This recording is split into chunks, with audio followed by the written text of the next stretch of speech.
கடந்த வருடம் செப்டம்பர் 27ஆம் தேதி தாவேகா தேர்தல் பிரச்சாரத்தின் போது கிட்டத்தட்ட 41 பேர் உயிரிழந்திருந்தாங்க.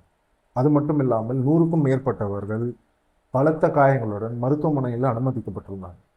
இதுல முக்கியமான விஷயம் என்னன்னு பார்த்தீங்கன்னா, அன்றைய திமுக அரசாங்கம் தாவேகா அரசு மீது கேஸ் போட்டு அக்யூஸ்ட் ஆர்கனைசர்ஸ் என்ற பெயரில் புசி ஆனந்த் மற்றும் சிடிஆர் நிர்மல்குமார் மற்றும் ஆதவ அர்ஜுனா இவர்கள் மீது கேஸ் போடப்பட்டு இவர்கள் எல்லாம் மாநில காவல்துறை விசாரிக்கணும்னு திமுக அரசாங்கம் ஒரு நிலைப்பாடை ஏற்பட்டிருந்தது. இந்த மாநில காவல்துறை மேல நம்பிக்கை இல்லாத காரணத்தினால தாவேகா சுப்ரீம் கோர்ட்ல கேஸை சிபிஐக்கு மாற்றணும்னு சொல்லி ஃபைல் பண்ணாங்க. இந்த சிபிஐக்கு மாற்றணும்னு சொன்னோடனே சுப்ரீம் கோர்ட்டும் ஏற்று சிபிஐக்கு உடனடியாக கேஸை மாற்றினாங்க. சிபிஐயில் இந்த சம்மன் வந்தது. விஜய், நிர்மல்குமார், ஆதவ அர்ஜுனா, புசி ஆனந்த் இவர்கள்லாம் டெல்லிக்கு போக வேண்டிய ஒரு சுச்சுவேஷன் வந்தது. எல்லாம் போனாங்க, எல்லாம் வந்தது.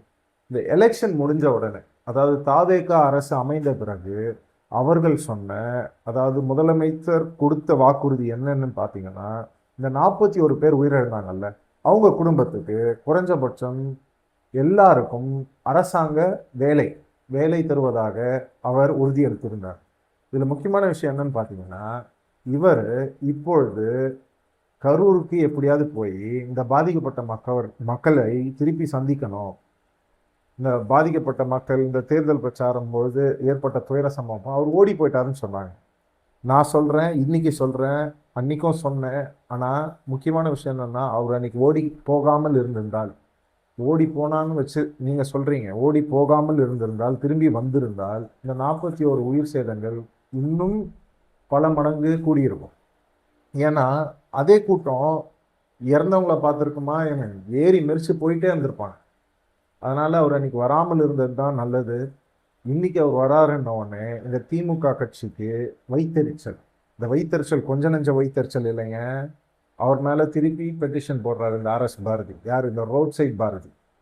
பெட்டிஷனை போட்டு இதை சீனியர் அட்வொகேட் ரஞ்சித் குமார், உசைஃபா அஹ்மதி இவங்கெல்லாம் அவசர வழக்காக இவர் எங்கே அதுக்குள்ளே போய் கரூர் மக்களை சந்திச்சிட போகிறாரு அப்படின்னு வைத்தறிச்சல்ல அவசர வழக்காக விசாரிக்கும் பொழுது அந்த இடத்துல முதலமைச்சர் ஜோசப் விஜய் அவர்களை அக்யூஸ்ட்னு மென்ஷன் பண்ணிடுறாங்க. இந்த அக்யூஸ்ட்னு மென்ஷன் பண்ணவங்க அங்கே கேவி விஸ்வநாதன் அவர் தான் ஜஸ்டிஸ். அந்த பெஞ்சில் இருந்து அவர் சொல்கிறாங்க, நீங்கள் இந்த எஃப்ஐஆரில் எங்கேயுமே விஜய் அக்யூஸ்ட்னு மென்ஷன் பண்ணல. நீங்கள் இங்கே வந்து வாதாடும் பொழுது விஜய் அவர்களை அக்யூஸ்ட்னு சொல்லும் பொழுது இது கம்ப்ளீட்டாக ஒரு பொலிட்டிக்கல் வெஞ்சன்ஸ், பொலிட்டிக்கல் ப்ரொபகேண்டா, அதுக்காக தான் இந்த கேஸே நீங்கள் நடத்துகிறீங்க அப்படின்னு சொல்லி கேஸை டிஸ்மிஸ் பண்ணுறாங்க. இந்த பயங்கரமான கடும் விமர்சனங்களை கண்டு திமுக போடப்பட்ட கேஸை வாபஸ் வாங்கிடுறாங்க. இப்போ நாளைக்கு பலத்த பாதுகாப்புடன் விஜய் அவர்கள் கரூருக்கு போகிறாரு. என்ன ஒரு மேஜிக் பாருங்க.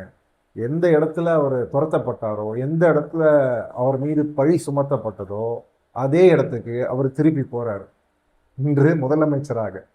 எவ்வளோ பெரிய விஷயம். நல்லதோ கேட்டதோங்க, எனக்கு தாவேகா மீதோ விஜய் மீதோ நான் ஆதரவாளனோ அப்படின்ற ஒரு எண்ணம்லாம் கிடையாது. ஆனால் முக்கியமான விஷயம், எனது மாநிலமாக தமிழ்நாடுல இருக்க ஒரு குடிமகனாக இந்த தமிழ்நாடு நலமாக இருக்கிறது, நல்ல மனிதர் கையில் இருக்கிறது, நல்ல மனிதம் கொண்ட மனிதர்கிட்ட இருக்கிறது. ஊழல் கேட்ட வரைக்கும் ஊழல் வந்து கம்மியாக இருக்குங்க. இது கொஞ்சம் டிரான்ஸ்பரண்டான ஒரு சிஸ்டம். ஏன்னா இருக்கவங்க எல்லாம் சின்ன பையலுங்க தானே. அதனால அவங்களுக்குலாம் ஒரு ஒரு ஒரு ஒரு வேகம் இருக்கிறது.